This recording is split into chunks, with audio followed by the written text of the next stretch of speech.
ಜನತೆಗೆ ಮತ್ತು ಸುತ್ತಮುತ್ತಲಿನ ಗ್ರಾಮದ ಜನತೆಗೆ ನಮ್ಮ ಪೊಲೀಸ್ ಇಲಾಖೆಯಿಂದ ತಿಳಿಪಡಿಸಿದ್ದೇನೆಂದರೆ, ಈಗಾಗಲೇ ಒಂದು ವಾರದಿಂದ ನಾವು ಹೆಲ್ಮೆಟನ್ನು ಧರಿಸಿ ಜೀವ ಉಳಿಸಿ ಅಂತ ಹೇಳಿ ಎಲ್ಲ ಕಡೆಗಿನೂ ಜಾಥಾವನ್ನು ಮಾಡಿದ್ದೀವಿ ಮತ್ತು ಮೈಕ್ ಹಚ್ಚಿ ಎಲ್ಲ ಅನೌನ್ಸನ್ನು ಕೂಡ ಮಾಡ್ತಾ ಇದ್ದೀವಿ. ಯಾರು ಇನ್ನೂವರೆಗೆ ಹೆಲ್ಮೆಟನ್ನು ಯಾರು ಧರಿಸ್ತಾ ಇಲ್ಲ.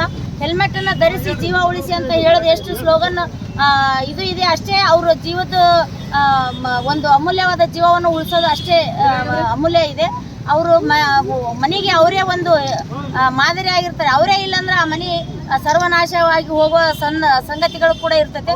ಅದಕ್ಕಾಗಿ ಎಲ್ಲರೂ ಹೊರಗಡೆ ಬರುವಂಥವ್ರು ಅಥವಾ ನಮ್ಮ ನೌಕರದಸ್ಥರನ್ನ ಹಿಡಿದು ಎಲ್ಲರಿಗೂ ನಾನು ತಿಳಿಪಡಿಸ್ತೀನಿ, ನಾವು ಮನೆಯಿಂದ ಹೊರಗೆ ಬರುವಾಗ ನಾವು ಮೊಬೈಲನ್ನು ಎಷ್ಟು ಜಾಗೃತಿಯಿಂದ ಎತ್ಕೊಂಡು ತೊಗೊಂಡು ಪಕ್ಕದಲ್ಲಿ ಇಟ್ಕೊಂಡು ಬರ್ತೀವಲ್ಲ, ಅಷ್ಟೇ ಜಾಗೃತಿಯಿಂದ ಆ ಹೆಲ್ಮೆಟನ್ನು ಕೂಡ ನಾವು ಬರುವ ದಾರಿಯಲ್ಲೇ ನಮಗೆ ಕಾಣುವಂಗೆ ಇಟ್ಟರೆ ನಮಗೆ ದಿನ ಹೋಗುವಾಗ ಇದನ್ನು ಧರಿಸ್ಕೊಂಡು ಹೋಗ್ಬೇಕಂತೇಳಿ ನಮಗೆ ಗೊತ್ತಾಗುತ್ತೆ. ಅದನ್ನ ಎಲ್ಲಾದರೂ ಒಂದು ಮೂಲೆಯಲ್ಲಿ ಸೇರಿಸಿದ್ರೆ ಅದನ್ನು ನಾವು ತೊಗೊಂಡು ಹೋಗ್ಬೇಕನ್ನೋದು ಕೂಡ ನಮಗೆ ಮನವರಿಕೆ ಆಗಲ್ಲ.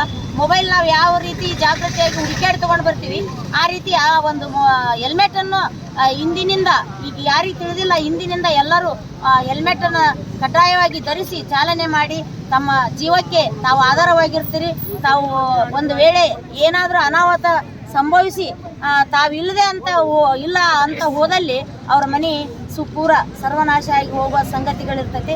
ಅದಕ್ಕಾಗಿ ತಮ್ಮಿಂದ ತಮ್ಮ ಕುಟುಂಬ, ಮಕ್ಕಳು, ಸಂಸಾರ, ತಂದೆ ತಾಯಿ, ಅಣ್ಣ ತಮ್ಮಗಳು ಎಲ್ಲರೂ ಇರ್ತಾರೆ. ತಮ್ಮ ನಂಬಿ ತಾವು ಮನೆಗೆ ಹೇಗೆ ಮನೆಯಿಂದ ಹೊರಗಡೆ ಬಂದಿರ್ತೀರ ಹಾಗೆ ವಾಪಸ್ ಮನೆಗೆ ಸುರಕ್ಷಿತವಾಗಿ ಹೋಗ್ಬೇಕಂತ ಹೇಳಿ ನಾವು ಹೆಲ್ಮೆಟನ್ನು ಧರಿಸಿ ಜೀವ ಉಳಿಸಿ ಅಂತ ಹೇಳಿ ಎಲ್ಲರಿಗೂ ಇವತ್ತಿನ ದಿನ ಸಾರ್ವಜನಿಕರಲ್ಲಿ ಪೊಲೀಸ್ ಇಲಾಖೆಯಿಂದ ವಿನಂತಿ ಮಾಡಿಕೊಳ್ತಾ ಇದ್ದೀವಿ. ಹೆಲ್ಮೆಟ್ ಧರಿಸಿ ಜೀವ ಉಳಿಸಿ, ಹೆಲ್ಮೆಟ್ ಧರಿಸಿ ಜೀವ ಉಳಿಸಿ, ಹೆಲ್ಮೆಟ್ ಕಡ್ಡಾಯ ಕಡ್ಡಾಯ ಕಡ್ಡಾಯ.